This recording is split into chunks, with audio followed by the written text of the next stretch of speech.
예, 이제 계시록 8장 이제 일곱째인 세 번째 시간입니다. 계시록 8장 1절에 보면 하늘이 반 시간쯤 고요하더니, 예, 이 시간은 이스라엘 백성들의 이제 구원의 시간이죠. 예, 오늘은 이사야가 본 이스라엘 백성들의 구원에 관해서 좀 말씀드리는데, 이사야는 이렇게 표현했습니다. 주의 죽은 자들, 그리고 그들의 시체들, 즉 그들의 시체, 우리의 시체들, 그리고 티끌에 누운 자들아, 이렇게 표현했는데, 계시록에 가면 하늘에 거하는 자들과 그 가운데 거하는 자들은 즐거워하라. 그리고 땅과 바다는 화 있을진저 하면서 구원을 받는 대상과 그 순서가 있음을 분명히 말씀하고 있습니다. 자, 이제 6절을 보겠습니다. 자, 5전에 이어서 계속합니다. 예수님이 오셨을 때 헤롯 성전이 46년 세워지고 있었죠. 그리고 예수님은 성전된 몸으로, 예, 이 성전을 헐라 내가 사흘 만에 다시 세우리라. 그것이 예수님의 목적이었거든요. 보이는 성전에서 예배를 드리고, 그게 아니라 실제적으로 하나님이 사람들 안에 임하셔서 영과 진리로 예배 드리는 것을 예수님이 원하셨는데, 마지막 때도 똑같습니다. 율법 성전이 지어질 것이고, 그리고 복음을 가진 이방인 두 증인이 들어가는 날부터, 예, 율법을 짓밟습니다. 그리고 그 안에서 12제자 세웠듯이, 예, 12지파에서 14만 4천을 세울 것이고, 그들이 공생의 기간에 예수님이 이스라엘 땅을 쭉 돌아다니면서 자기 백성을 구원하셨듯이 마지막 때도 똑같죠. 14만 4천이 세계의 거민을 출산하는 게 아니라, 왜냐하면 이방인 구원의 시대가 마쳤거든요. 그래서 더 이상은 세계로 못 나가고, 예, 자기 백성을 구원하고 자기 의로 자기만 구원받고, 그리고 자기 백성을 구원하고, 예, 그리고서 이제 복음이 끝나는 겁니다. 그래서 마지막 때 14만 4천을 세우려면 반드시 율법 성전과 율법을, 예, 짓밟아야 됩니다. 그리고 그 안에서 열매가 나옵니다. 자, 6절 보겠습니다. 발이 그것을 밟으리니, 율법이죠. 곧 빈궁한 자의 발과 곰핍한 자의 걸음이로다. 자, 빌라델비아 교회도 어떻습니까? 예수님이 보시기에는 헐벗고, 자, 그들은 가난하고 헐벗고 굶주렸는데 자기들은 스스로 부자라 부유하여, 예, 조금도, 예, 궁핍함이 없다고 그러죠.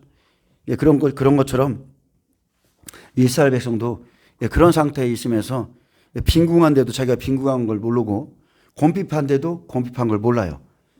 자, 발이 들어갑니다. 이제 발이 그것을 밟으리니. 자, 마지막 때 두 증인들이, 예, 이스라엘 땅에서 심판과 복음을 증거하는 발입니다. 이 발이 들어가면 그것을 밟습니다. 율법이죠. 율법을 밟습니다. 근데 율법에 속해 있지만 매이지 않고, 율법 안에서 예수님이 복음을 들었을 때 깨달은 자가 이제 예수님께 나가죠.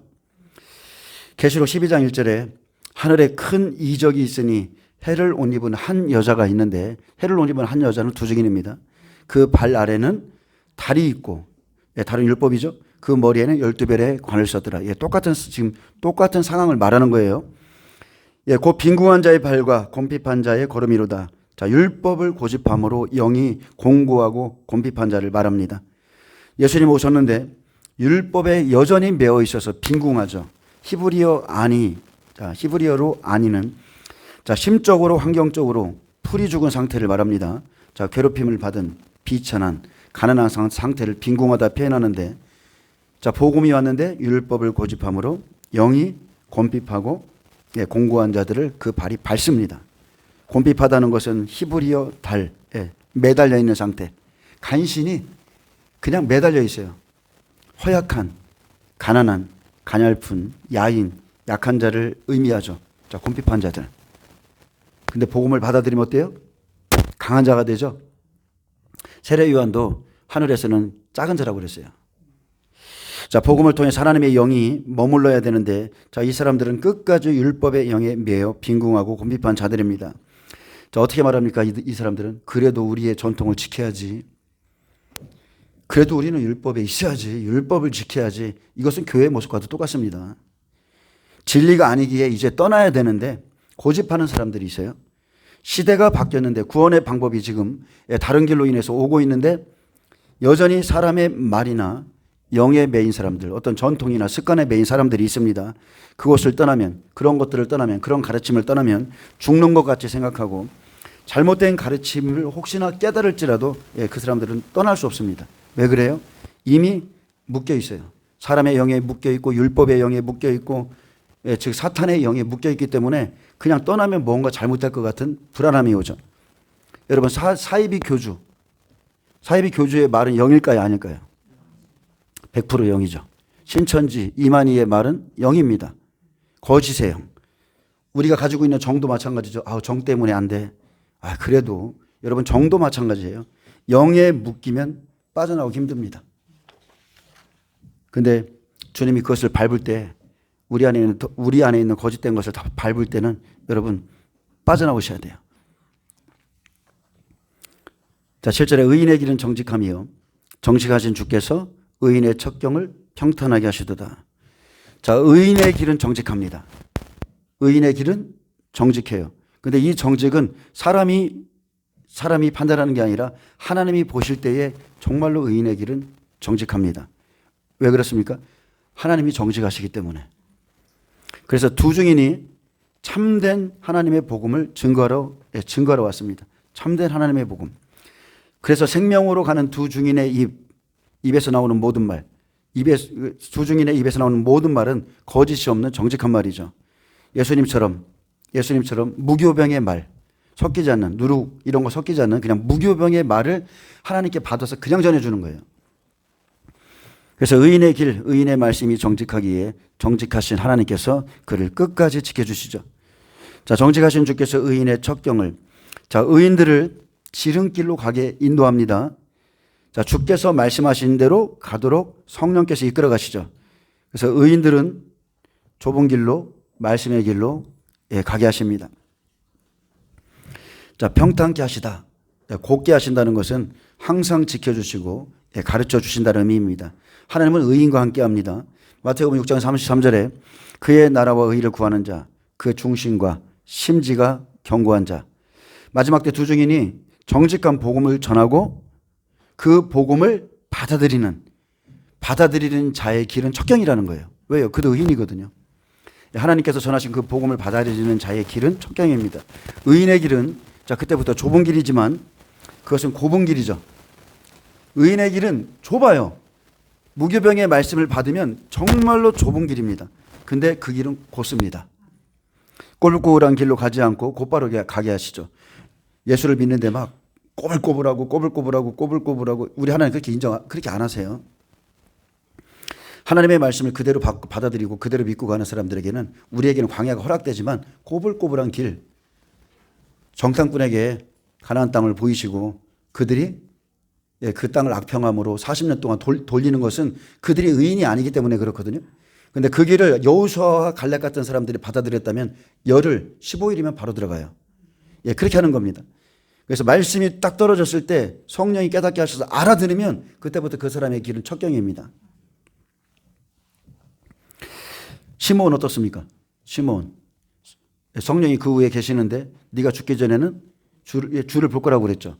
그리고서 성령이 눈을 밝혀서 예수님 바로 알아보게 하시죠. 안나는 어떻습니까? 시므온, 안나, 세례 요한은 주님을 바로 알아보았고 자, 그들의 길을 평탄케 인도했습니다.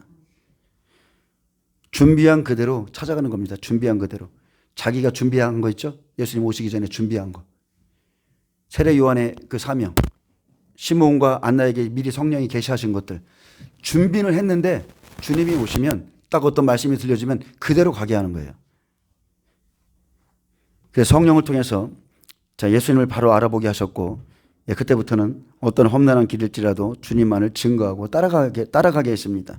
자, 누구에게 증거합니까? 이스라엘의 속량을 바라는 자들. 먼저 이 사람들에게 시므온, 안나, 세례 요한 같이 이런 장자들에게 하나님의 말씀을 주시고 그리고 이 사람들은 복음을 누구에게 전하냐면 이스라엘의 속량을 바라는 여호와를 사모하고 자, 심판하시는 길에 오시는 그 여호와를 사모하는 자들에게 이 말씀이 들려지는 거죠. 저도 이렇게 이 말씀을 여러분에게 전하고 있지만 사실은 지금 받는 대상이 여호와의 오심을 사모하고 간절히 원하는 사람들에게 지금 이게 들려지고 있는 겁니다. 자, 6절에 있는 발이 밟는 자는 두 증인의 사역이죠. 정직하고 의로운 길로 가는 자. 하나님은 복음의 증인들을 지켜줍니다. 자, 이스라엘 땅에 이렇게 복음이 들어가고 자, 8절에서 9절부터는 증인들이 외칠 때 돌아오는 사람들이 있습니다. 전 3년 반에 이스라엘 백성을 구원하는 게 자, 한일의 시작인데 자, 8절 보겠습니다. 여호와여 주께서 심판하시는 길에서 우리가 주를 기다려 싸우며 주의 이름을 위하여 또 주의 이름을 기억하려고 우리 영혼이 사모하나이다. 여호와여 주께서 심판하시는 길에서 자, 두 증인 들어가 심판이 시작되었을 때를 말하고요. 예수님이 공생에 성령 받자마자 사역을 시작했을 때 자, 그때는 심판하시는 길이죠. 타작마당을 정하사 그랬죠. 예수님의 공생의 자체는 심판이에요. 예, 똑같습니다. 그래서 심판하시는 길에서 두 증인 들어가 심판합니다. 자, 우리가 주를 기다려 싸우며 자, 이스라엘 백성들은 심판하실 때에 심판하시는 길에서 다시 오시는 주님을 기다립니다. 이사야의 애타는 고백처럼 이스라엘은 환난난에 심판하시는 주를 기다리고 예, 환난 속에서 주의 의를 배우게 됩니다. 주의 이름을 위하여 또 주의 이름을 기억하려고 우리 영혼이 사모하나이다. 마지막 때 메시아가 오기를 사모하고 기다리는 자들이 있습니다. 이스라엘은 지금 현재 이미 왔다가 메시아를 모르고 아직도 율법 아래서 기다리고 있죠. 기다리는데 우리는 메시아를 기다리죠. 우리는 예수 그리스도를 기다리죠. 명확하게 알고 있죠. 지금 예수님이 만왕의 왕으로 오실 걸 기다리고. 근데 이 사람들은 그냥 막연하게 기다리는 거예요. 우리 그리스도인들은 심판과 구원을 베푸실 예수 그리스도를 기다리지만 자, 다시 오시는 예수님은 무엇으로 오신다고요? 심판주입니다. 많은 그리스도인들이 그냥 예수님 오시면 우리가 다 휴거, 여러분 그게 아닙니다. 예수님은 심판주로 오시는 거예요. 알곡과 쪽정이를 갈라낸다고 약속하셨어요. 바다의 그물을 걷어내고 좋은 물고기, 아주 못된 물고기 싹 갈른다고 그랬습니다. 근데 이스라엘 백성들은 아직도 율법 아래 있고 율법 아래서 나팔절을 기념일로 지키고 있습니다. 영원히 기다렸죠. 계속 대를 이어서 기다렸지만 율법 아래서 기다립니다. 자, 유대 달력으로 하면 1월을 나팔절로 시작하죠. 초림 때 이스라엘 백성들의 기다림은 모세와 엘리야 같은 선지자들을 기다린 겁니다. 모세와 엘리야 같은 선지자. 세례 요한을 기다린 게 아니에요. 그들은 엘리야의 능력이 나타날 걸 믿었어요. 근데 엘리야의 능력이 초림 때 나타날 것인지 아니면 재림 때 나타날 것인지 그 시작점은 몰랐다는 거예요. 그러므로 그냥 막연한 기다림이었고 세례 요한을 봤을 때 엘리야로 생각하지 않았습니다. 근데 분명히 엘리야의 심령으로 왔죠. 예수님의 증인처럼 엘리야의 심령으로 왔어요. 그들은 분명히 시대는 분변치 못했어요. 시대는 분변치 못했는데 그 약속은 가지고 있었어요. 주의 오실 길을 곱게 한 세례 요한을 소수의 사람들이 따랐지만 소수의 사람들이 따랐습니다. 그는 목배임을 당했습니다. 세례 요한의 일이 뭡니까? 주의 오실 길을 평탄케 하는 사람, 주의 오실 길을 곱게 하는 사람. 주님이 지금 곧 도착해서 자기의 타작마당을 펼치실 거니까 준비하라. 회개하고 준비하라. 근데 소수의 사람들만이 진정으로 세례 요한을 선지자로 믿었습니다. 예수님 어떻습니까? 마지막 때 마태복음 24장에 종말장을 쭉 말씀한 다음에 충성되고 지혜 있는 종이 되어 때를 따라 양식을 나눠줄 자가 누구냐. 그리하면 주인이 올 때에 그 종이 이렇게 하는 것을 보면 그 종이 복이 있으리라 했습니다. 그러면 주인이 그의 모든 소유를 그에게 맡겨주신다 약속했듯이 자, 이사야가 말한 대로죠. 주를 기다리고 주를 사모하는 영혼들을 붙여주시는 겁니다. 그 사람들이 어떤 사람이냐? 주께서 심판하시는 길에서 기다리는 사람들. 바로 여러분입니다. 주님이 우리에게 지금 심판주로 오시는 것을 지금 그 길에서 여러분이 기다리는 거예요. 바로 이 사람들이 주님의 것이기에 제가 집에서 가끔 가다 그런 생각을 해요.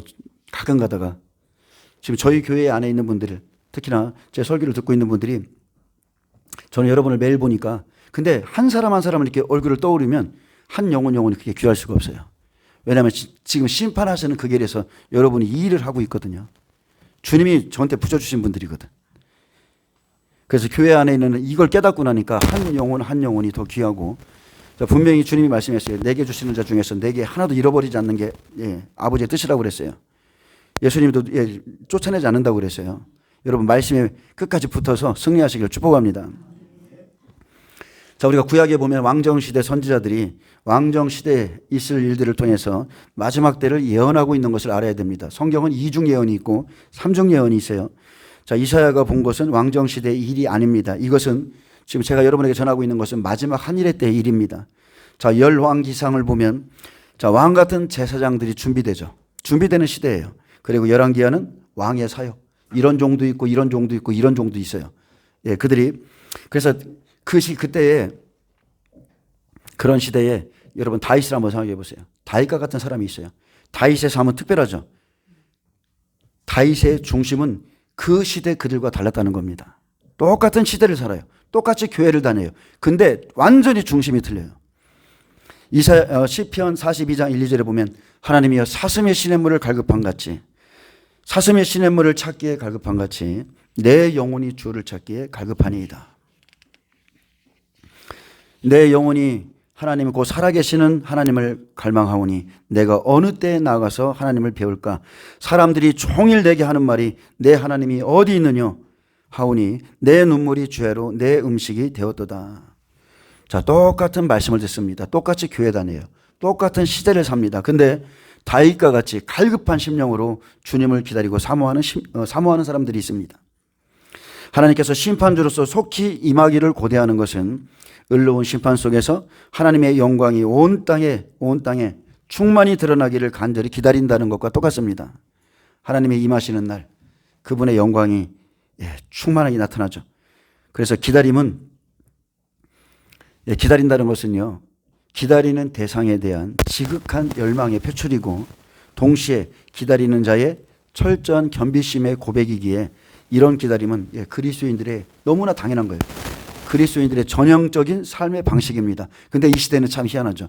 주님이 곧 오신다. 예수님이 다시 오신다. 그러면 오히려 이단시하는 거예요.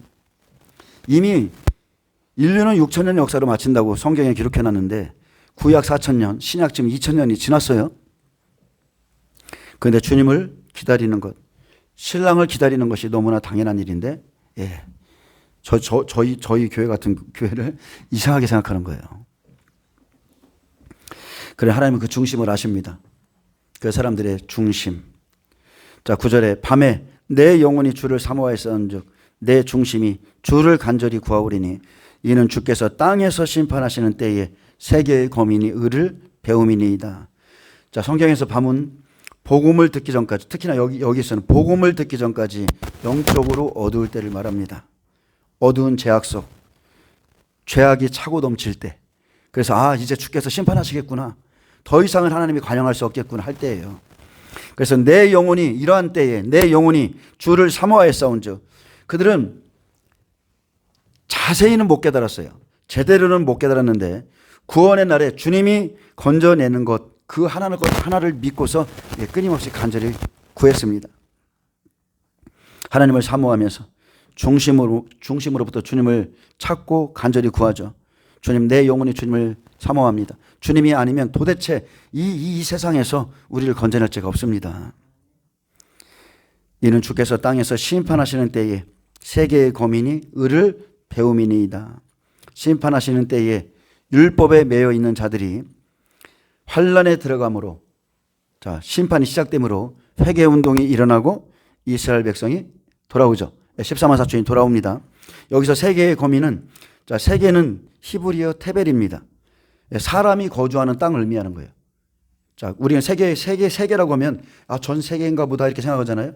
근데 그런 뜻이 아니고 1차적으로는 사람이 거주하는 땅, 그리고 좀 더 확대된 의미로 지구를 의미하지만, 자, 함축적으로 그냥 그 거주민들 이렇게 말합니다. 그 거주민들, 즉 바벨론이나 팔레스타인 아니면 이스라엘 땅과 같이 특별한 지역이나 특별한 땅에 거하고 남아있는 정착한 백성을 의미할 때 세계의 거민 이렇게 말하는 겁니다. 그런데 그들이 심판하시는 때에 의를 배운다는 거죠. 두 증인이 나가서 복음을 외칠 때 백성 중에서 사모하며 기다리고 있던 자들이 하나님의 의를 배우고 하나님의 의, 한 의, 예수가 누구신지 구원자가 누구이신지를 배우고, 반면에 또 10장 10절부터 11절에 보면 그래도 돌아오지 않는 자가 있죠.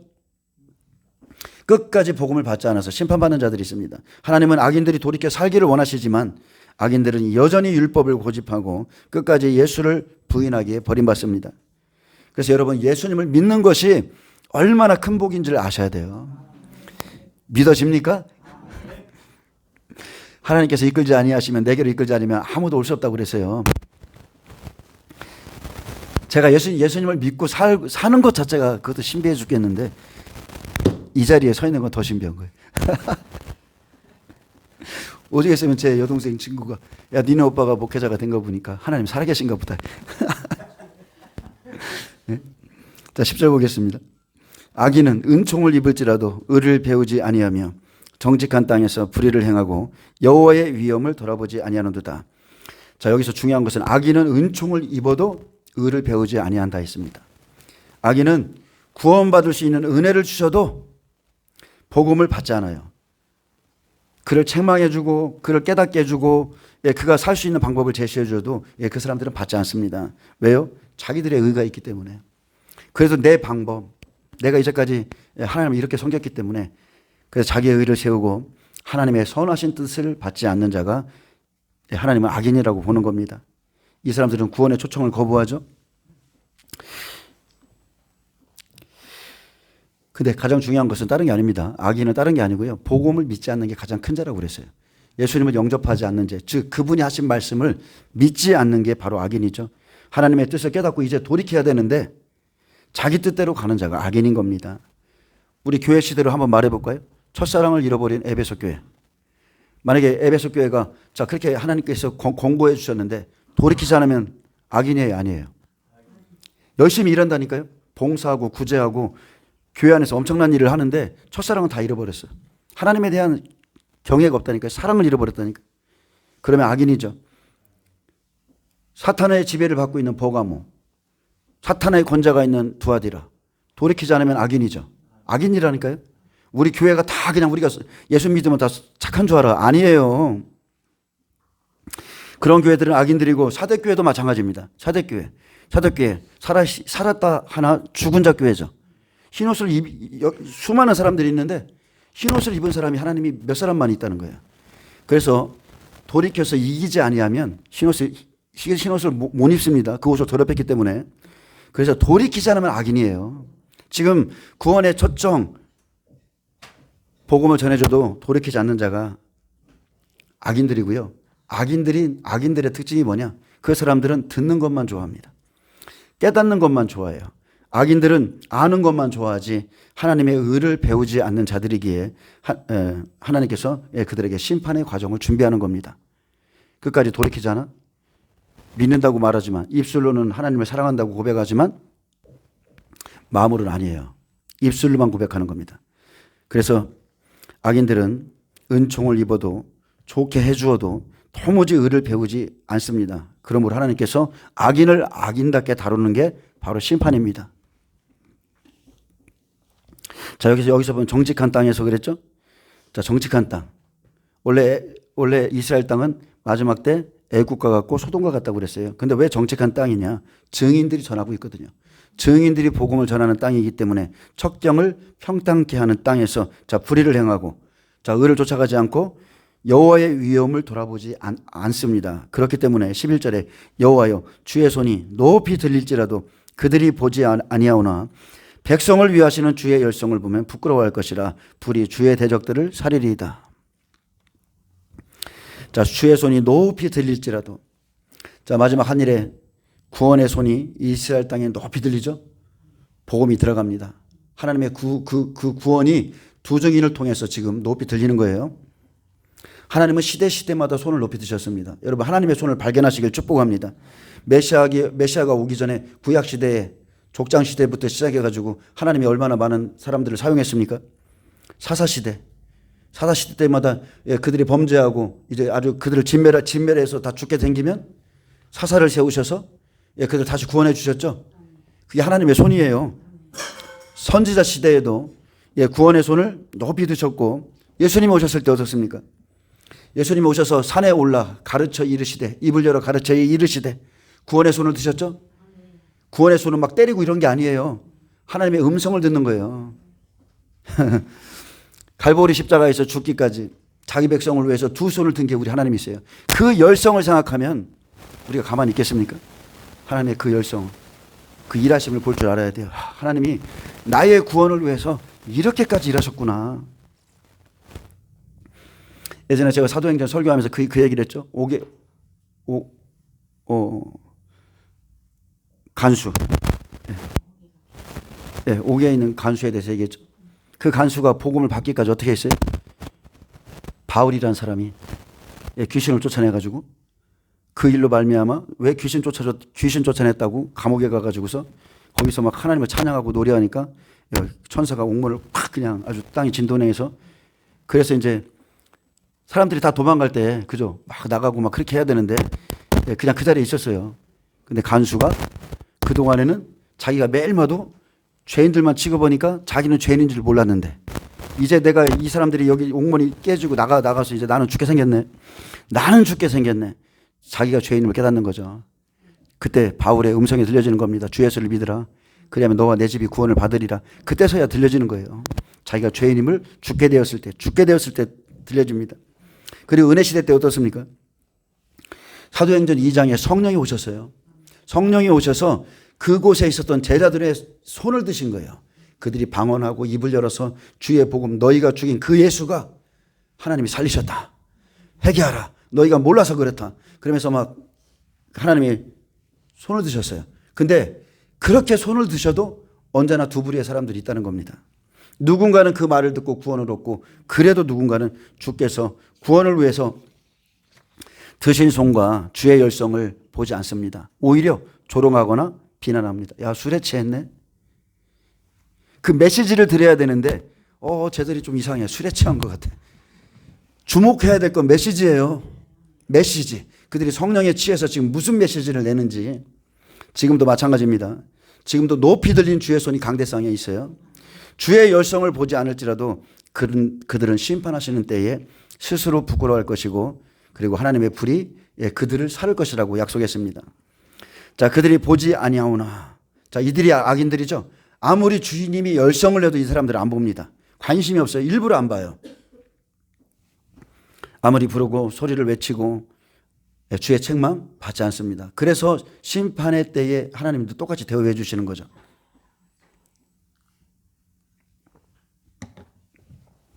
잠언서 1장 20절에 지혜가 길거리에서 부르며 지혜는 예수입니다. 자, 예수님이 복음이 길거리에서 부르며 광장에서 소리를 높이며 시끄러운 길목에서 소리를 지르며 성문어기와 성중에서 그 소리를 발하여 이르되 이 사람들이 피할 수가 없어요. 복음은 다 무조건 어디에 있든지 듣게 하셔. 선택이야. 내가 안 들었어요. 못해요. 다 듣게 하신다니까. 그 소리를 발하여 이르되 너희 어리석은 자들은 어리석음을 좋아하며 거만한 자들은 거만을 기뻐하며 미련한 자들은 지식을 미워하니 어느 때까지 하겠느냐. 나의 책망을 듣고 돌이키라. 보라, 내가 나의 영을 너희에게 부어주며 내 말을 너희에게 보이리라. 내가 불렀으나 너희가 듣기 싫어하였고 내가 손을 폈으나 돌아보는 자가 없었고 도리어 나의 모든 교훈을 멸시하며 나의 책망을 받지 아니하였은즉 너희가 재앙을 만날 때에 내가 웃을 것이며 두려움이 임할 때에 내가 비웃으리로다. 이사야 선지자는요, 백성을 위하시는 주의 열성을 보면 부끄러워할 것이라 했습니다. 지금 자기 백성을 구원하시는 하나님의 열성을 보고 부끄러워해야 됩니다. 라우디게아 같이 미지근한 사람들, 주님의 열성을 보고 좀 부끄러워하셔야 돼. 왜냐면요, 하나님께서 부르시는 은혜의 때가 있고요, 듣기 싫어하는 자들을 상실한 마음대로 내버려 두는 때가 있기 때문에 그래요. 계속 손을 폈는데 안 들어. 도무지 쳐다도 안 봐. 주의 열성을 저 사람이 저렇게까지, 저 목회자가 저렇게까지 그 사람의 관심을 갖고 말을 해줘도 안 들어요. 근데 그 상실한 마음대로 내버려 둡니다. 여기 상실을 좀 찾아봤어요. 궁금해져가지고 상실을 찾아봤더니 헬라어로 아도키모스입니다. 공인되지 않았다는 거예요. 상실한 마음은 공인되지 않은 마음, 즉 거절된, 하나님께 거절된 사람들, 가치 없는, 버림받은, 거절당한, 배척받은 이런 뜻이에요. 그래서 그냥 그 상실한 마음대로 하나님이 내버려 두는 거예요. 그래서 고린도후서 6장 1, 2절에 보면 우리가 하나님과 함께 일하는 자로서 너희를 권하노니 하나님의 은혜를 헛되이 받지 말라. 자, 헛되이 받지 말라는 것은 공허하게라는 뜻이에요. 헛되이는 공허하게. 그냥 하나님의 그 은혜를 그냥 공허하게 받지 마. 가치 없게 받지 마. 이르시되 내가 은혜 베풀 때에 너에게 듣고 구원의 날에 너를 도왔다 하셨으니 보라 지금은 은혜 받을 만한 때요 보라 지금은 구원의 날이로다. 그래서 지금 이 일곱교회 시대에 성령이 교회들에게 하시는 말씀, 그 열성을 보시기를 축복합니다. 주께서 지금 열심히 일하고 계신 겁니다. 백성을 위하시는 주님의 열성은요, 엄청납니다. 엄청나세요. 그래서 두 증인을 통해서 자기 백성을 구원하시는 하나님의 열성을 보면 그들이 부끄러워하게 될 겁니다. 자기 양심이 압니다. 내가 거부하고 있지만 자기 양심이 알아요. 바리새인은 어떻습니까? 예수님 말씀 끝까지 거부했어요. 죽기까지 거부했어요. 근데 뭐라고 합니까? 자기 양심이 찔리죠.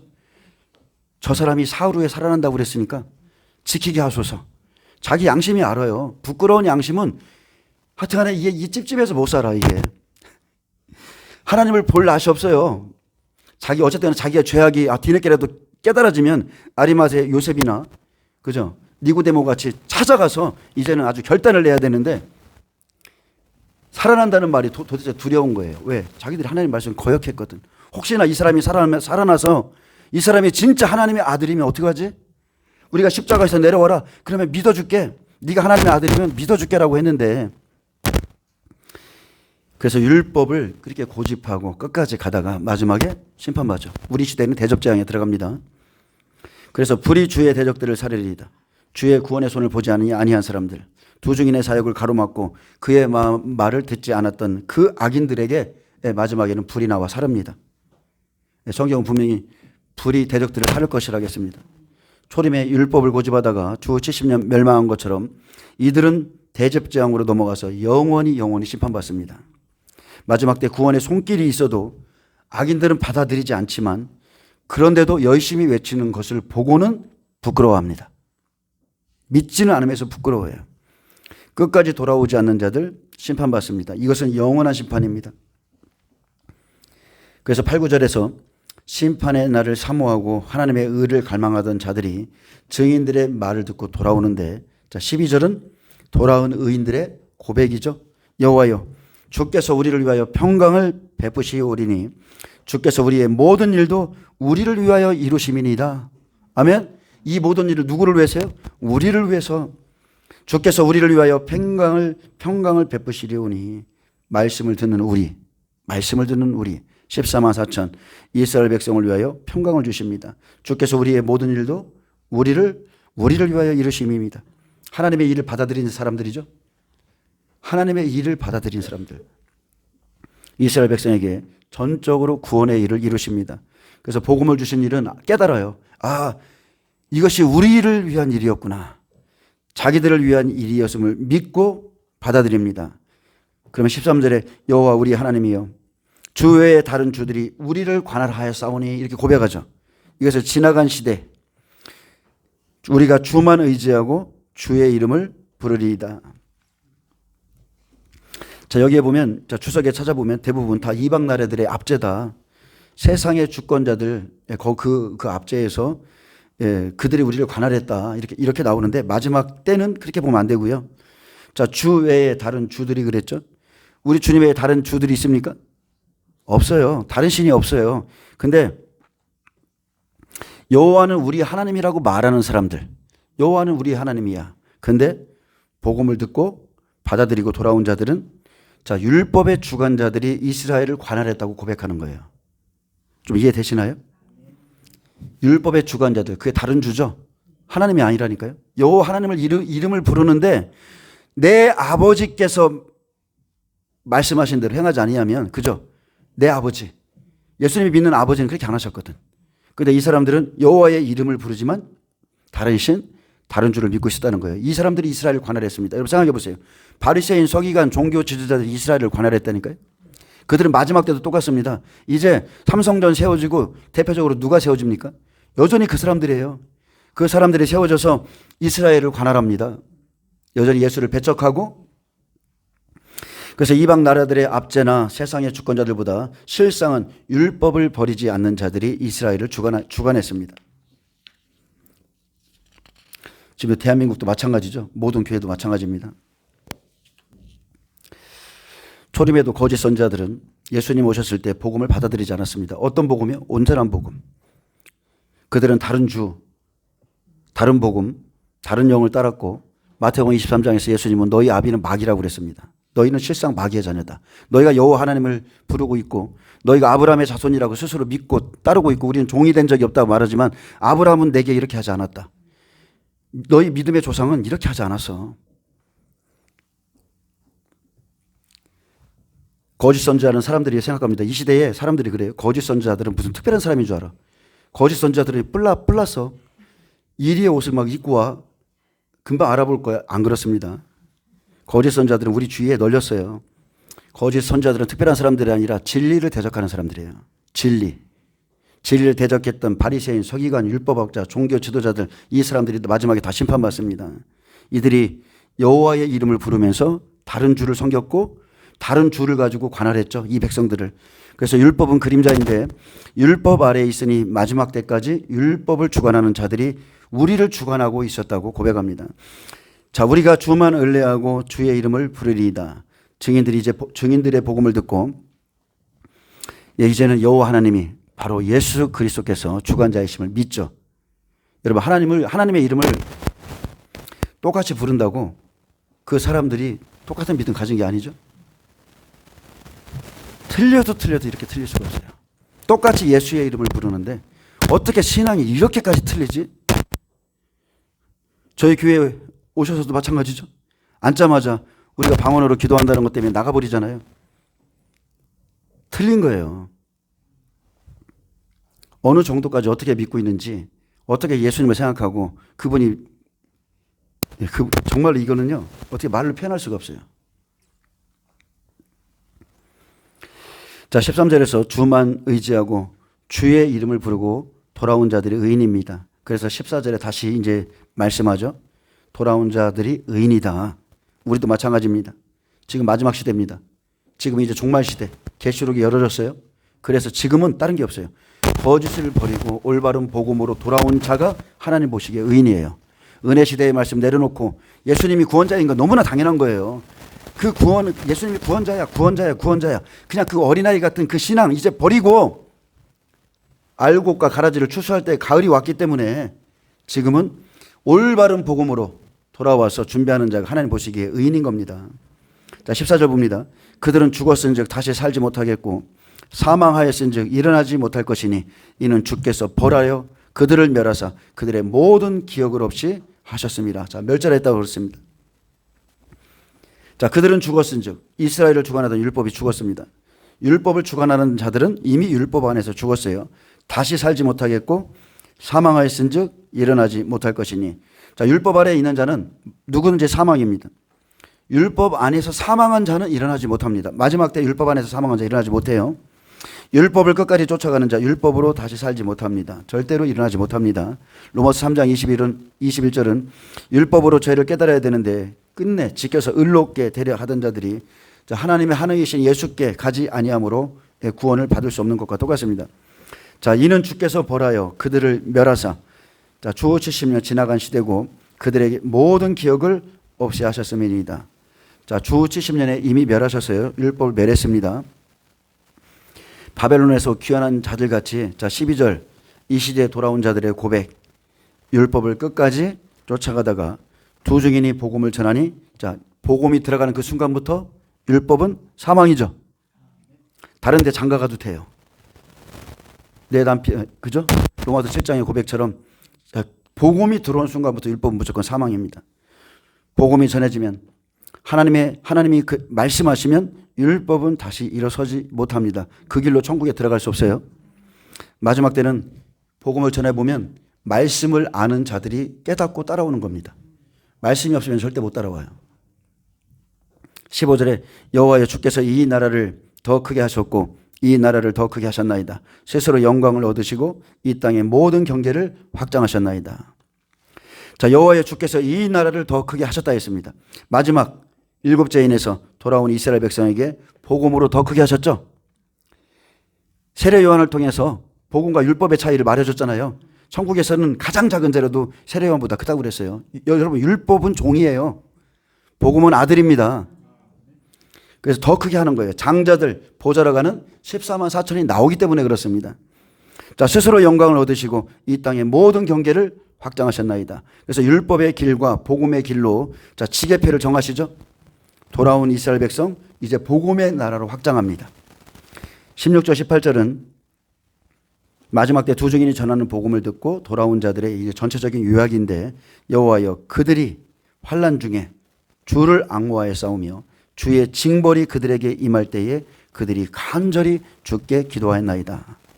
자, 이들이 언제 간절히 기도합니까? 환난 중에 징벌을 받을 때 그렇게 됩니다.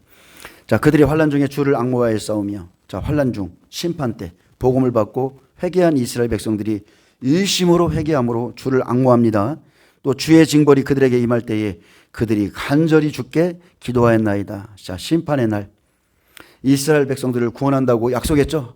하나님은 구약에 이미 마지막 때 이스라엘 백성들이 구원받을 것을 약속했어요. 근데 에스겔 36장에 가니까 그래도 이루어지기를 간절히 기도해야 된다 그랬어요. 에스겔 36장 심판날에 돌아오는 마지막 때 회개 운동이 있을 것을 말했습니다. 바로 이 시간이 지금 우리가 보고 있는 계시록 8장 3, 4절 향연히 성도의 기도와 함께 천사의 손으로부터 하나님 앞으로 올라가는 시간이 바로 이 시기, 민족적인 회개, 족속이 이때가 바로 하늘이 반 시간쯤 고요한 겁니다. 자, 에스겔 36장 37절 38절에 보면 하나님께서 구원의 약속을 주셨을지라도 각자가 회개해야 구원받을 수 있다 했습니다. 주 여호와께서 이같이 말씀하셨느니라. 그래도 이스라엘 족속이 이같이 자기들에게 이루어 주기를 내게 구하여야 할지라. 내가 그들의 수요를 양떼같이 많아지게 하되 제사 드릴 양떼 곧 예루살렘이 정한 절기의 양떼같이 황폐한 성읍을 사람의 떼로 채우리라. 그리한즉 그들이 나를 여호와인 줄 알리라 하셨느니라. 이 날이 바로 하나님의 영광이 드러나는 날이죠. 회개함으로 하나님의 영이 유엘시에 나오는 후반부 성령의 역사가 강력하게 부어지고 하나님의 영광이 드러납니다.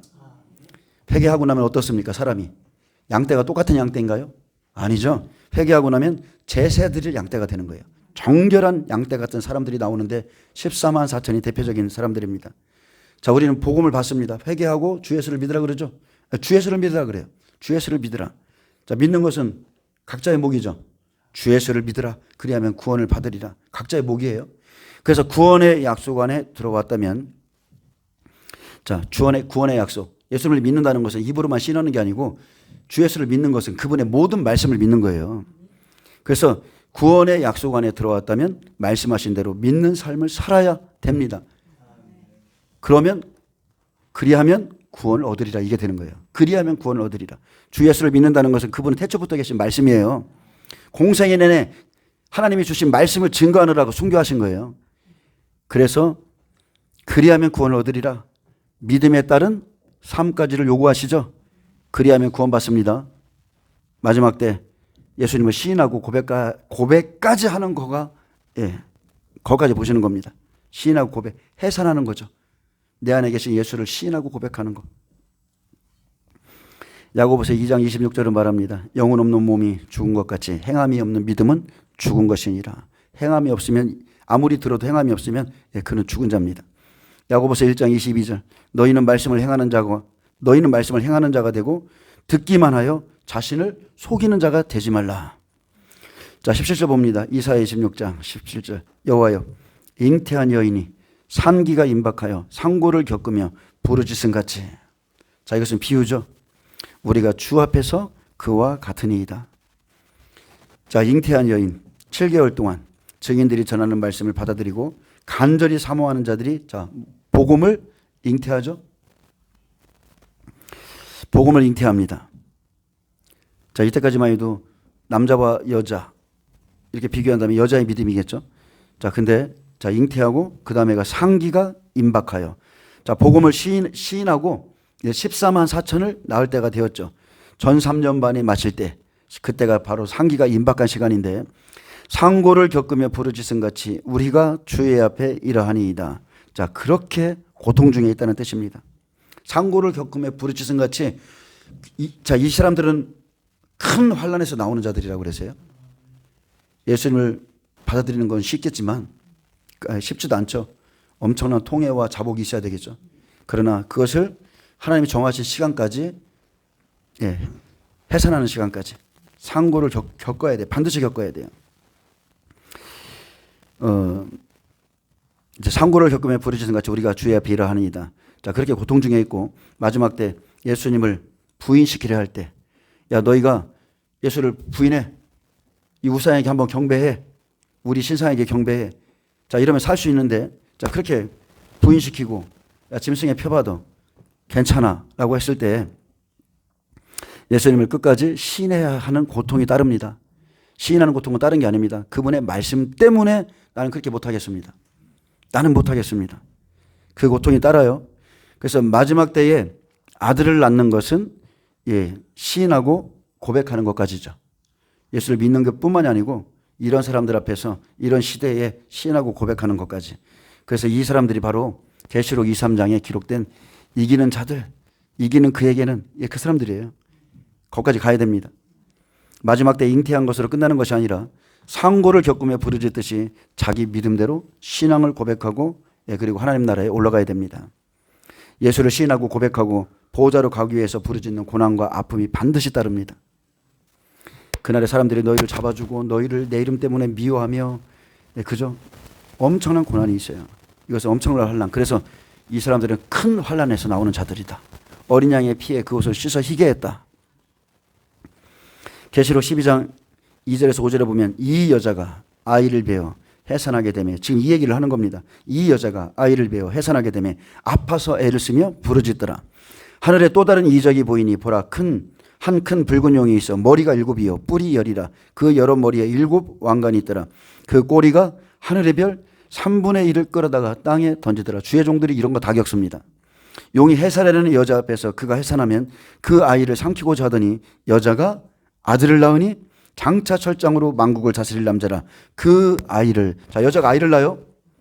한 여자, 이 여자, 그 여자가 있죠. 그 아이 14만 4천이죠. 만국을 다스릴 남자라. 그 아이를 하나님 앞과 그 보좌 앞으로 올려가더라. 이 아이, 계시록 7장 보좌 앞에 서 있는 그 아이, 그 사람, 여기에 하나님 앞과 그 보좌 앞에 있죠. 어린 양 앞에. 바로 하루파조가 쓰여 있습니다. 바로 여기에서. 이스라엘 14만 4천만이 휴거자예요. 이들만이 죽음을 보지 않고 살아서 올라갑니다. 교회는 헛된 망상과 교회가 환난도 보지 않고 휴거된다는 그런 거짓 복음을 빨리 다 그 싹을 잘라버려야 돼요. 18절에 우리가 잉태하고 상고를 당하였을지라도 바람을 낳은 것 같아서 땅에 구원을 베풀지 못하였고 세계의 거민을 출산하지 못하였나이다. 왜요? 마지막 때니까.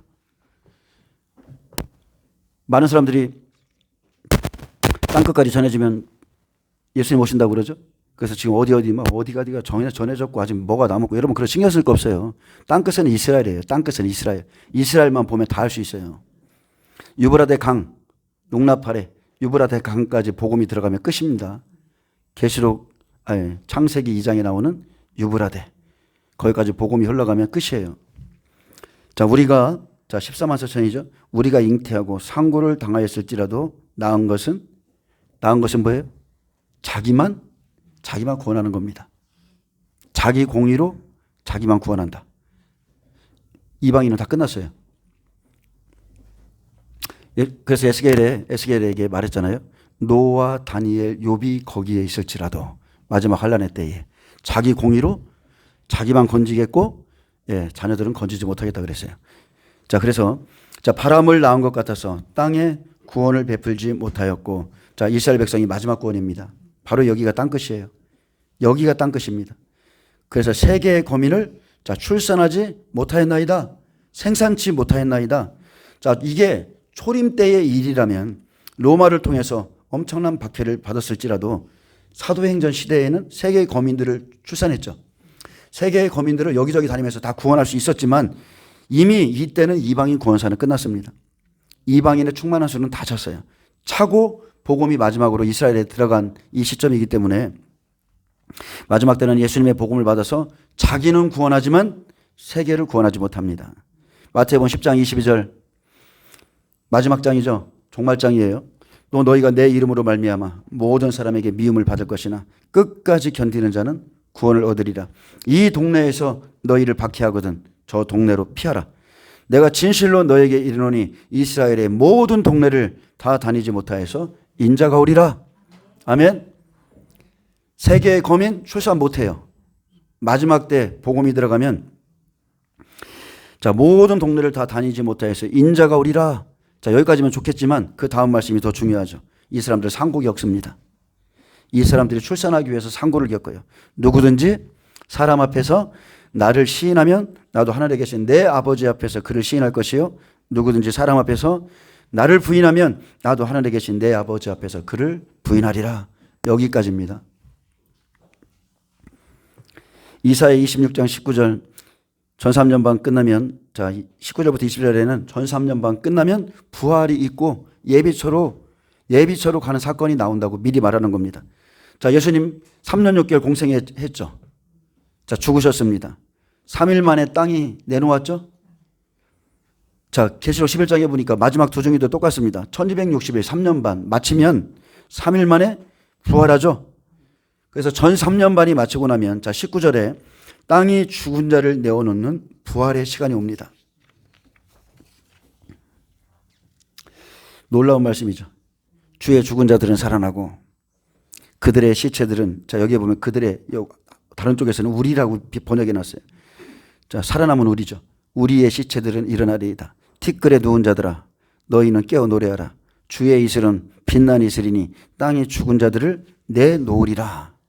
그래서 계시록 6장에 5째 인에서 순교자들의 영이 어디에 있어요? 낙원에 가 있죠. 그들의 육은 아직 부활하지 않았기 때문에 땅에 있지만 영은 낙원에 가 있습니다. 자, 이사야는 분명히 말했습니다. 이날을 봤어요. 주의 죽은 자들, 그들의 시체들, 티끌에 누운 자들아 그랬습니다. 세 부류의 사람들을 말하고 있어요. 누군가는 그날 살아나고, 누군가는 일어나고, 누군가는 깨어서 노래하고, 땅이 죽은 자들을 내놓는 시간이 옵니다. 자, 첫 번째, 주의 죽은 자들은 살아나고 전 3년 반 끝나고 죽은 자들이 부활하는 역사가 있습니다. 데살로니가전서 우리가 가장 즐겨하는 말씀 좀 볼까요?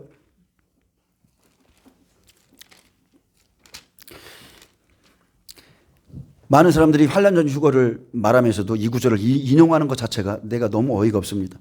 환란 전 휴거를 주장하는 분들이 이 말씀을 또 인용해요. 웃기죠? 우리가 주의 말씀으로 너희에게 이것을 말하노니 우리 살아남아 있는 자도 자는 자보다 결코 앞서지 못하리라. 주께서 호령과 천사장의 소리와 하나님의 나팔 소리로 친히 하늘로부터 강림하시리니 그리스도 안에서 죽은 자들이 먼저 일어나고, 이게 첫째 부활입니다. 죽은 자들이 먼저 부활해야 그와 함께 휴거가 일어나는 거예요. 주께서 친히 하늘로부터 강림하시는 날, 주의 날에 그리스도 안에서 죽은 자들이 먼저 일어납니다. 바로 이 날이 계시록 11장 11절 12절입니다. 3일 반 후에 하나님께로부터 생기가 그들 속에 들어가매 그들이 발로 일어서니 구경하던 자들이 크게 두려워하더라. 하늘로부터 큰 음성이 있어 이리로 올라오라 함을 그들이 듣고 구름을 타고 하늘로 올라가니 그들의 원수들도 구경하더라. 바로 전 3년 반 1260일이 마치고 마지막 7째 나팔이 부러지면 이리로 올라오라 하실 때에 주의 죽은 자들 일어납니다. 근데 주의 죽은 자들 중에서 첫째 부활에 참여하는 자들이 일어납니다. 자, 그러면 그 다음에 그들의 시체들은, 우리의 시체들은 일어나리이다. 여기에서는 살아남은 우리라고 그랬죠? 그들의 시체들, 우리의 시체들은 일어나리이다. 근데 참 감사하게도 히브리어를 좀 찾아보니까 시체들이 네벨라로 기록되어 있어요. 네벨라. 그냥 이것은 시체들은 그냥 무기력하다 이런 뜻이에요. 무기력한 것. 시체처럼 죽은 자 같이 된 자를 말할 때 여기 이 시체라는 단어를 썼어요. 그래서 야, 진짜 신기하다. 자, 그들의 시체들, 즉 누가복음에도 나와 있습니다. 기절할 만큼 그들이 고통받는다고 그랬어요. 그래서 무기력하고 시체처럼 죽은 자 같이 되었는데 순교하고 부활이 일어난 다음 그들과 함께 휴거할 자들이죠. 바로 살아남은 우리예요. 죽은 자 같이, 아주 사람들이 봤을 때 바울이 돌에 맞아서 죽은 자 같이 됐는데 일어나죠. 똑같습니다. 죽은 자 같이 그런 고통을 당하는데 살았기 때문에 일어나서 이날에 이들과 함께 휴거합니다. 도적인의 복음을 받은 이스라엘 14만 4천은 살아서 휴거할 자입니다. 그래서 17절 데살로니가 전서 4장 17절 그 후에 부활 후에 우리 살아남은 자들도 그들과 함께 그랬어요. 살아있어.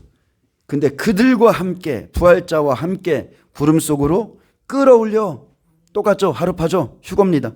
공중에서 주를 영접하게 하시리니 그리하여 우리가 항상 주와 함께 있으리라. 그러므로 이러한 말로 서로 위로하라. 아멘. 근데 이게 휴거가 아니고 죽었다가 살아나는 거면 그게 무슨 위로가 되는 말이냐고. 그죠? 그 목사님 설교하시더라고. 죽었다가 살아나면 이게 무슨 위로할 말이야. 이게 미치는 거지. 근데 아니에요. 여러분, 죽었다가 살아납니다. 시체들이 일어나면 얼마나 놀라겠어요.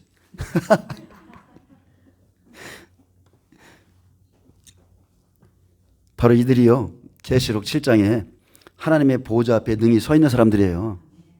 허다한 무리들, 셀 수 없는 큰 무리, 이스라엘 14만 4천, 바로 이 사람들이에요. 근데 모두가 공통점이 뭐예요? 큰 환란에서 나오는 자들이라고 그랬습니다. 큰 환란. 어린 양의 피에 그 옷을 씻어 희귀한 자들. 그래서 환란 전 휴거는 꿈을 깨세요. 나는 설교를 할 때마다 막 구독자가 떨어져. 설교를 하면 떨어져. 자, 그 다음에는 이제 세 번째입니다. 티끌에 누운 자들아, 너희는 깨어 노래하라. 자, 티끌은 히브리 아파르입니다. 땅, 진흙, 흙. 티끌 더미에 누운 자를 의미하죠. 자, 백배들의 부활, 14만 4천 휴거 후에 아직까지 이 땅에 누가 있어요? 티끌과 같은, 그래도 죄 가운데 뒹구는 60배, 30배들 있죠? 그들에게 말씀하는 겁니다. 너희는 깨어 노래하라. 너희는 즐거워하라. 왜 그랬어요? 실제 말씀 그대로 일어났잖아요. 첫째 부활이 일어나고 휴거가 일어났는데 이제 이 사람들 즐거워해야죠. 왜? 내 차례가 왔거든. 자신들의 시간이 왔어요. 이제 티끌에 누운 자들의 시간입니다. 누군가는 예비처로 가게 될 것이고 또 그 뒤에 남은 사람들은 순교함으로 하나님 나라에 들어갈 거예요. 자, 주의 이슬은 그랬습니다. 주의 이슬은. 자, 이슬은 뭐예요? 말씀이죠. 신명기 32장 2절 하나님의 말씀, 교훈이 이슬입니다. 신명기 32장 2절 하나님의 약속의 말씀이 마지막 날에 성취되죠. 예언의 말씀이 이루어지는 시간. 내 교훈은 비처럼 내리고 내 말은 이슬처럼 맺히나니 연한 풀 위에 가는 비 같고 채소 후에 담비로다. 자, 근데 하나님의 말씀은 이슬인데, 자, 빛난 이슬. 하나님의 말씀이 하나도 땅에 떨어지지 않고 하나님의 말씀이 폐해지지도 않고, 자, 부활, 휴거, 예비처 간다고 예언한 대로 그냥 다 이루어집니다. 다 이루어져요. 그래서 이 약속하신 말씀이 성취될 때 이슬인데 빛난 이슬. 빛난 이슬이 되죠. 주의 이슬이 빛난 이슬이 되는 겁니다. 여러분, 말씀이 성취될 때 아니면 여러분이 기도했을 때 어떤 응답이 오면 빛이 나죠. 하나님의 어떤 응답, 하나님의 임재가 딱 그 사람에게 떨어지면 빛이 난다니까요. 땅이 죽은 자를 내어 놓으리라. 자, 부활의 시간입니다. 순교자들이 먼저 부활의 몸을 입습니다. 자, 첫째 부활이 있고 두 중인을 시작으로 장자들, 백배 증인들이 부활체로 살아나 먼저 올라가면, 자, 그들의 시체들이 일어나듯 이스라엘 백성 14만 4천 휴거에서 동시에 올라갑니다.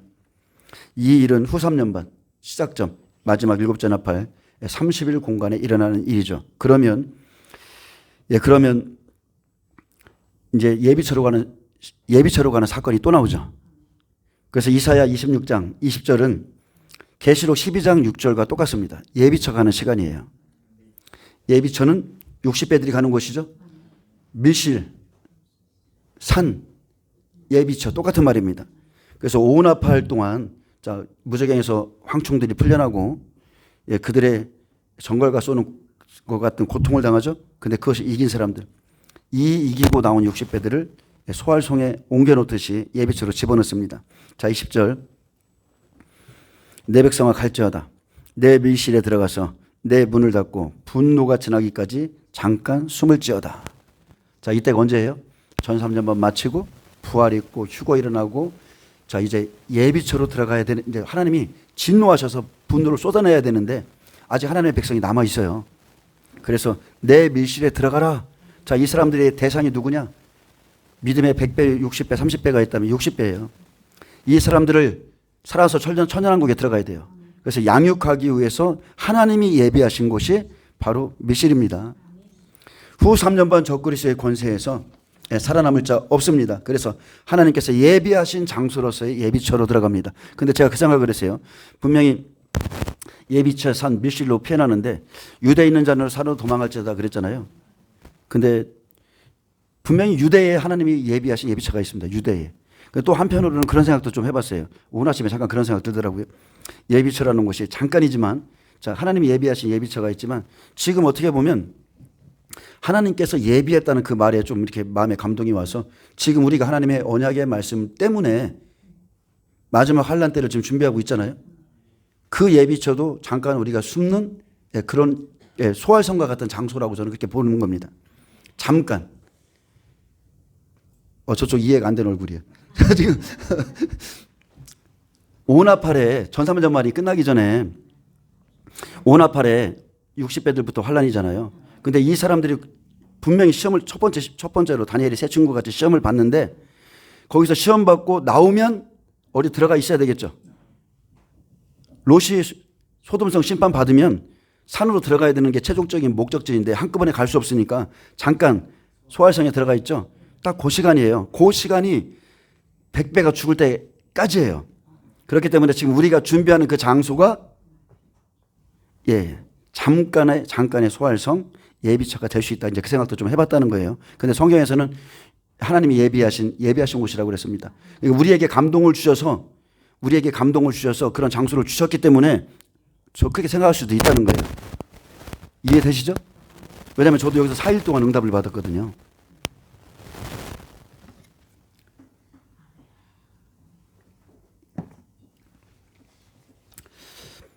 자, 그렇게 오나팔에서 고난받고 60배가 자, 6나팔 전 3년 반 끝나고 가는 곳은 딱 한 곳입니다. 딱 한 곳. 이사야는 밀실로 기록했고 계시록은 하나님이 예비하신 곳이라고 했고 마태복음에서는 그날의 산으로 피하라 그렇게 말했습니다. 이것은 다 같은 말입니다. 같은 시간을 말하는 거예요. 마태복음 24장 15절 적그리스도가 등장하죠. 후 3년 반 적그리스도 너희가 선지자 다니엘이 말한 바 멸망에 가증한 것이 거룩한 곳에 선 것을 보거든. 바로 이때가 바로 후 3년 반 적그리스도가 등장할 때 잃는 자는 깨달을진저 그때에 유대에 있는 자들은 산으로 도망할지어다. 지붕 위에 있는 자는 집 안에 있는 물건을 가지러 내려가지 말며 밭에 있는 자는 겉옷을 가지러 뒤로 돌이키지 말지어다. 이때 여러분 하나님의 이 명령이 영생입니다. 이것을 어기고 내려가고 사람의 정에 끌려서 어디 가고 여러분 다 그렇게 하면 다 쓸데없는 거예요. 롯의 처와 같이 똑같이 되는 겁니다. 바로 이 시점은 유대에 있는 자는 산으로 도망하라. 그래서 지금부터 뭐 산으로 도망하고 뭐 예배도 안 드리고 이런 게 아니라 이 시간은 후 3년 반 시작점이에요. 후 3년 반 적그리스도가 세워질 때 바로 시작하는 게 아니라 환란을 잠깐 감해 주시잖아요. 자, 내 문을 닫고 분노가 지나가기까지 잠깐 숨을지어다. 이렇게 예비처에 들어가면 후 3년 반 대접 재앙이 지나기까지 거기에 있습니다. 하나님의 분노가 지나가기까지 거기서 숨어 있으면서 양육받죠. 하나님의 분노. 계시록 18장 4절에서 6절에 보면 내 백성아 거기서 나와 그의 죄에 참여하지 말고 그가 받을 재앙들을 받지 마라. 그의 죄는 하늘에 사무쳤으며 하나님은 그의 불의한 일을 기억하신지라. 그가 준 그대로 그에게 주고 그의 행위대로 갑절을 갚아주고 그가 섞은 잔에도 갑절이나 섞어 그에게 주라. 바로 이 시간이 이제 심판의 시간. 완전히 하나님이 짓밟는 시간. 하나님의 완전한 분노의 시간이죠. 그래서 계시록 12장 6절에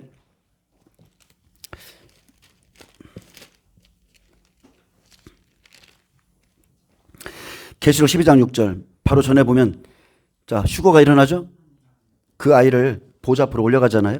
전사년반이 끝나면 이 아이를 데리고 올라가요. 휴거가 있고 그때 그 여자 이제 피난처로 가야죠. 예비처로 가야 됩니다. 그래서 그 여자가 자 60배들이에요. 광야로 도망하며 자 제가 이렇게 그러니까 100배 60배 30배면 사실 사람들이 생소해 이 말을 저거 이단 아니야? 근데 안 그렇습니다. 믿음을 나눠야 돼요. 믿음을 나눠야 부활이 누가 부활이 되고 누가 휴거가 되며 누가 예비처로 들어가고 누가 또 마지막에 용과 싸워서 순교하는가. 아비의 믿음, 청년의 믿음, 자녀의 믿음, 아이의 믿음이 있어요. 이런 것들 좀 분별해야 됩니다. 자, 그래서 그 여자가 광야로 도망하며 거기서 1260일 동안 그를 양육하기 위하여 하나님께서 예비하신 곳이 있더라. 자, 예비처는 하나님이 예비하신 곳입니다. 하나님이 하셨어요. 그리고 14절에도 그 여자가 큰 독소리에 두 날개를 받아 광야 자기 곳으로 날아가 거기서 그 뱀의 낯을 피하여 한 때와 두 때와 반 때를 양육받으며 똑같은 시간입니다. 42달 똑같은 시간이에요. 그래서 부활 휴거 후에는 이 일이 있습니다. 60회가 예비처에 가서 후 3년 반이 지나가기까지 양육받습니다.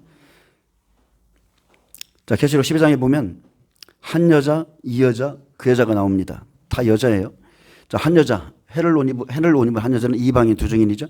자, 지금 이 사건은 11장에 있었던 사건을 여자로서 표현하는 겁니다.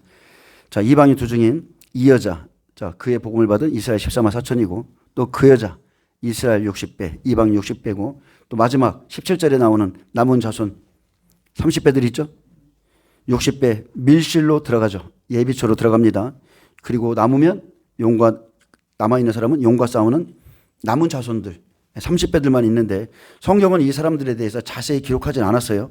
근데 14장에 보면 14장에 보면 구름 위에 앉으시니가 낯을 땅에 휘두르매 땅에 곡식이 거두어지더라. 자, 이 사람들입니다. 마지막 남은 30배 거둬들이고요. 이 사람들은 또 계시록 15장에 있죠. 어디에 있어요? 순교하고 낙원에 있는 것을 보여주죠. 이스라엘 30배, 이방의 30배. 그래서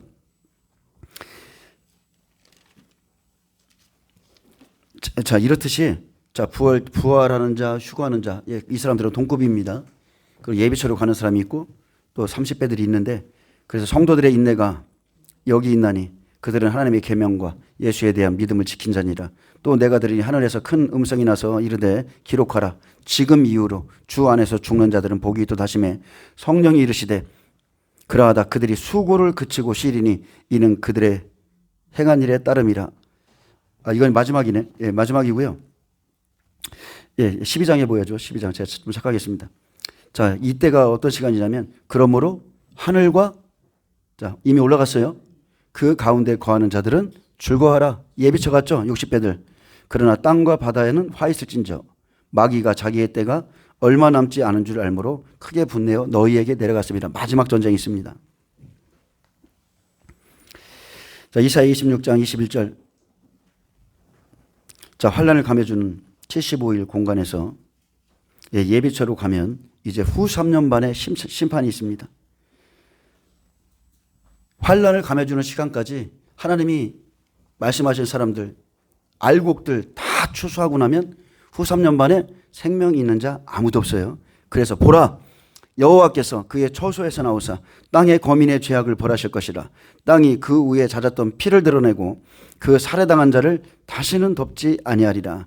자, 이제 대접재앙으로 악인들을 심판하시는 시간입니다. 구원받을 하나님의 백성들, 자, 밀실로 들여보내죠. 그리고 30배들, 알곡들까지 다 추수되었기에 자, 세상엔 악인들만 남아 있습니다. 보라, 여호와께서 그의 처소에서 나오사 땅의 거민의 죄악을 벌하실 것이라. 그래서 이제 7 대접을 든 천사가 그 대접을 그냥 계속 쏟는 겁니다. 7 대접이 부어지죠. 자, 이 악인들이 누구인가 이제 말씀 맺겠습니다. 이 악인들은 다른 게 아닙니다. 여전히 사탄에 붙잡힌 사람들, 여전히 사탄, 마귀, 더러운 귀신들에게 붙잡혀 있던 사람들, 이 사람들이에요. 이사야 27장 1절에 보면 그날에 여호와께서 크고 견고하고 크고 강한 칼로 날랜 뱀 리어야단 곧 꼬불꼬불한 뱀 리어야단을 벌하시며 바다에 있는 용을 죽이시리라. 사탄을 죽이신다고 그랬어요. 자, 후 3년 반엔 악인들뿐만이 아니라 이제 악한 천사의 심판이 있습니다. 그리고 사탄에 붙잡혀서 즉 붉은 말이 막 흰말과 붉은 말이 나갈 때 붉은 말은 미혹하죠. 함께했던 음녀, 적그리스도, 거짓 선지자, 일곱 머리, 열불 이 사람들 다 심판받습니다. 후 3년 반에 가서 하나님의 크고 강한 칼로 날랜 뱀 리어에단 꼬불꼬불한 그 뱀을 벌하시고 바다의 용 사탄을 죽이십니다. 계시록 20장 10절에 보면 또 그들을 미혹하던 마귀가 불과 유황못에 던져지니 거기는 그 짐승과 거짓 선지자들도 있어 세세토록 밤낮 괴로움을 받으리라. 사탄의 마지막은 정해져 있습니다. 사탄의 마지막. 로마서에도 있죠.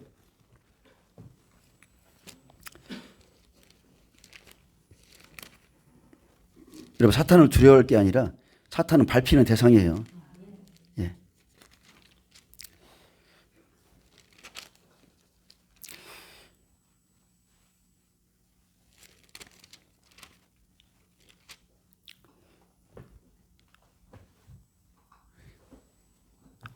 못 찾겠는데. 자, 평강의 하나님께서 사탄을 속히 너희 발 아래 상하게 하시리라. 평강의 하나님께서 속히 사탄을 너희 발 아래 상하게 하시리라. 이날 완전히 짓밟습니다. 완전히 짓밟아요. 그래서 이제는 우리를 괴롭힌 것만큼 밤낮으로 괴롭힘을 받습니다. 저는 아주 너무너무 기대가 돼요. 왜냐하면 워낙 시달려봤기 때문에 하나님이 이 진짜 우리를 대신해서 이런 일을 해 주시는 것에 대해서 너무 감사하고, 자, 사탄은 지옥 불못에 들어갑니다. 자, 이사야 26장을 통해서 자, 이렇게 성경은 마지막 때 이스라엘 백성들을 구원할 것을 지금 약속하고 있고, 예, 그날에는 예, 주의 죽은 자들, 예, 그리고 티끌에 거하는 자들, 예, 그들의 시체들, 예, 이런 일들이 예, 하나님 안에서 다 일어납니다. 자, 기도하겠습니다. 예, 하나님, 이사야가 본 그 영광을 예, 우리가 보게 하심을 감사합니다. 주의 죽은 자들 살아나고 그들의 시체들은 일어나고 티끌에 누운 자들이 깨어서 노래하는 날, 예, 땅이 죽은 자들을 내어놓는 날을, 이 날을 우리가 사모합니다. 예, 하나님 속히 이루시고 예, 주의 영광을 나타내 주시옵소서. 감사하며 예수님의 이름으로 기도합니다. 아멘. 예, 하나님께 영광 박수 올려드립니다.